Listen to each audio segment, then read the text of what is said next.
A PC gamer's worst nightmare is a dead pixel in their monitor.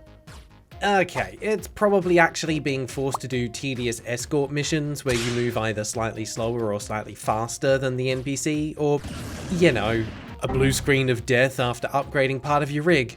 But in this game, you are the dead pixel, and you're fighting off an endless onslaught of bugs. My name is Graeldon, I'm on an impossible journey to review every Steam game in alphabetical order, and today we're playing 1080p. Let's begin. Look, it's a twist on the top-down twin-stick shooter genre. The story doesn't exactly need to make sense as long as the gameplay is fun, and boy, is the gameplay fun. Developed and published by Roll Creators and released on Steam on the 5th of April 2024, 1080p is just good old-fashioned fun dressed up with minimalistic graphics. They've got one other game in development called Boss Slayers, which released a demo back in 2024 and looks like a solid 2D co-op boss rush game, so it looks like their skills are improving.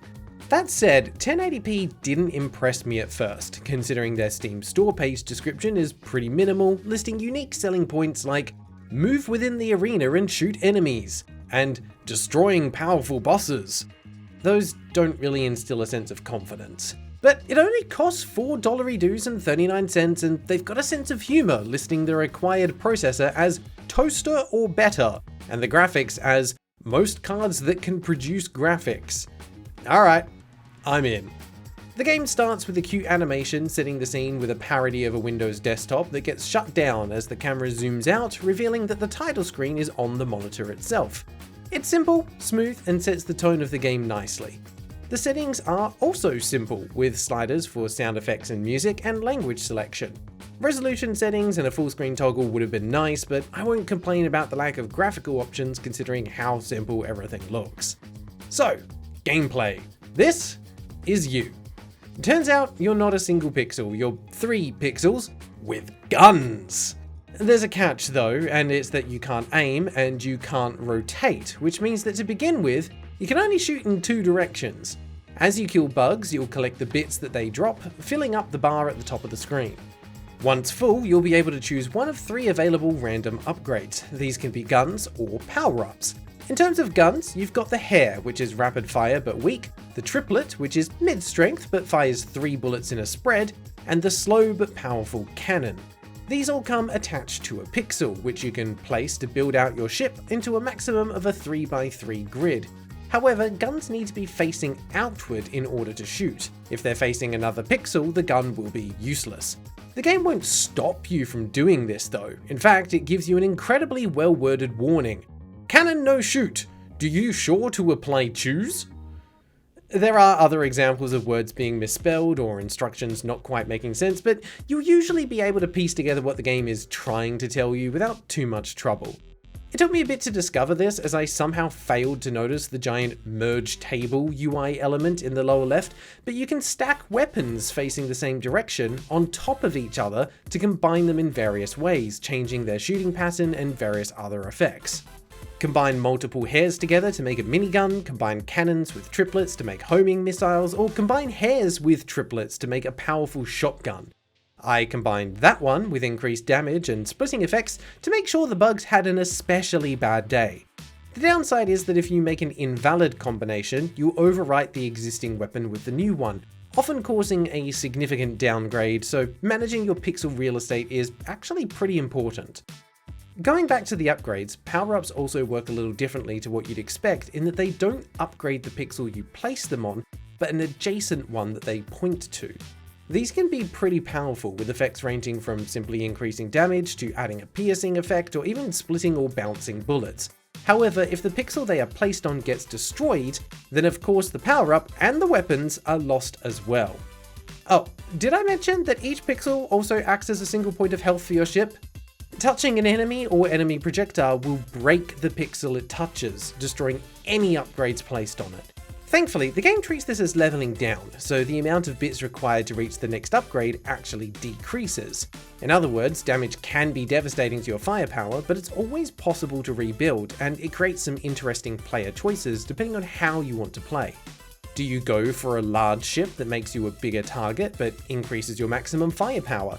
Or do you build smaller and more compact so it's easier to dodge, but also more risky as a single hit can knock out a significant part of your arsenal? Your actual goal in the game is pretty straightforward. There are 3 different levels of difficulty, starting with the squares, then triangles, then circles.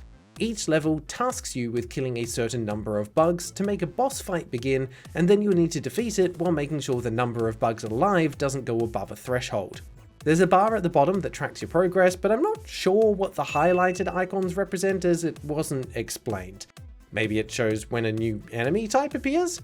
Speaking of enemies, everything starts out pretty basic with bugs that just float slowly towards you and slightly bigger ones with more health, and then each level has a selection of bugs unique to that level. The squares start things out pretty simply, with the most troublesome bugs being the healers. They sit at a bit of a distance and become a major problem if you don't deal with them quickly, as once they reach critical mass, it becomes almost impossible to kill them. This was basically how I failed the first level. The triangle level has more enemies that actually shoot at you, some that fire a missile when killed, and one that fires a spread shot with bullets that can be destroyed. The boss for this one is pretty cool, with parts that are camouflage and can wreck you if you get too close. The circle level ramps this right up with enemy ships that fire at you from a distance, enemies that spawn more enemies, and the boss fight that fires a giant laser and has 4 minions that need to be killed to break its shield before you can even begin damaging it. Each of these 3 levels also has a recurring spawner type enemy that appears periodically. You can tell when one is around because you'll see these dashed lines appearing and a spawning animation for a new enemy. These always shoot back at you, and in the circle level they have sacrificial enemies circling them for added defense. Killing these is always worthwhile, as not only will it help keep the bug population under control, but you'll earn 1/3 of a power-up.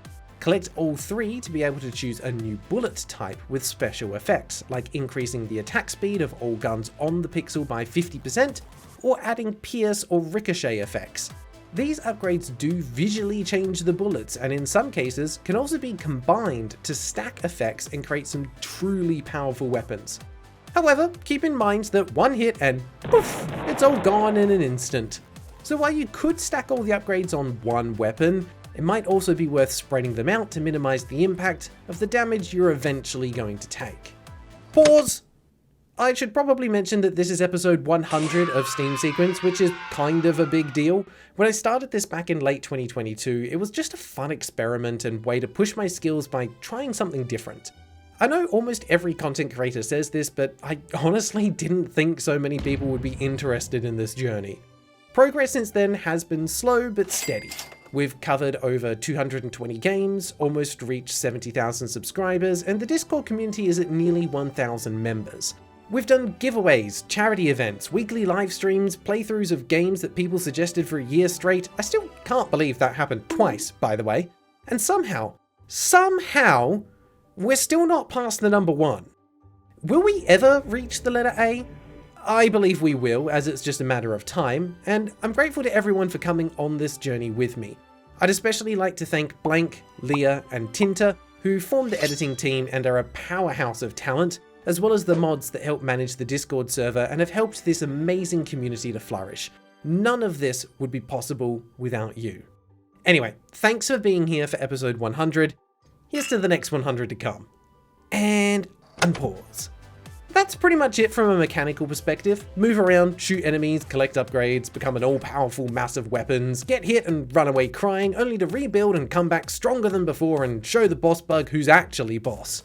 Everything feels nice and responsive, taking damage pretty much always feels like your fault, and exploring the upgrade tree feels good as you get to experiment with how each gun works and you can find what best suits your playstyle. The weapons feel punchy, upgrades are impactful, and the boss fights are well designed and challenging without being unfair. Each level can take around 20 to 30 minutes to complete, but you barely notice it as you get into a good flow state that makes it feel like 5 to 10 minutes instead. What let the experience down was the single music track. You hear it from the moment you land on the main menu until the moment you beat the game. It's not bad, but a couple of hours of repetition can wear anyone down. I was surprised that each level didn't have a unique music track, so I assume it was either out of scope / budget or just an oversight. After beating the final boss, the monitor is finally bug-free. So, what do we do now? Well, just means we can finally play the game.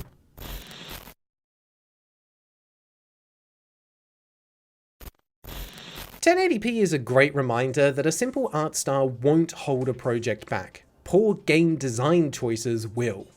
If your game has interesting core mechanics that are polished and fun to engage with, paired with a rewarding gameplay loop, then you're onto something that someone is guaranteed to enjoy. Which is what makes me so sad that this game only got a handful of reviews. That's the unfortunate reality of publishing a game on Steam. You can do everything right and still lose. I'm glad I got to find this though, because for $4 and a bit dollary-doos, I had a great time. While the explanations of some mechanics could be better, there's basically nothing that you can't figure out with a bit of experimentation, and it doesn't take long to get into a good flow state with the gameplay. It rides the fine line between being just difficult enough and being too difficult, as you're always able to recover from mistakes. If you get stuck on a boss fight, you've got all the tools available to figure out how to beat it. Try different combinations of weapons, try changing the shape of your ship, be more aggressive or more defensive. Sometimes you don't want a 100-hour game with a 5-hour tutorial, you just want to hop into a game and shoot some bugs for half an hour and feel like you achieved something, and 1080p delivers on that. As I mentioned though, it's got some rough edges. Some of the translations in English are a bit wonky, the music is repetitive, and I did experience one very unfortunate crash right as I was about to beat the circle boss for the first time, and wasn't slowly losing a war of attrition. Jokes aside, that crash was kinda rough, as I'd been playing that level for about an hour because I'm stubborn and refused to just give up and reset. The game was really doing me a favor because on my second attempt, I beat it in under 20 minutes. So really, the lesson here is to not be like me and know when to throw in the towel. As often happens with this series, this isn't a game that will change your life or become the next big hit, but it's a solid experience with some interesting mechanics that leaves me with the feeling of, hey, that was neat. Which I imagine elicits a feeling of pride for the dev that is somewhat similar to when your parent puts a drawing or assignment you did well in up on the fridge. While I won't be replaying 1080p anytime soon, it does make me more excited about what the dev works on next, so good job, role creators. I'll be watching what happens with boss slayers. So with that in mind, my final rating for 1080p is a puncher upgrade out of 10. Thanks to some cleverly designed systems, these mechanics punch above their weight and make more of an impression on the player.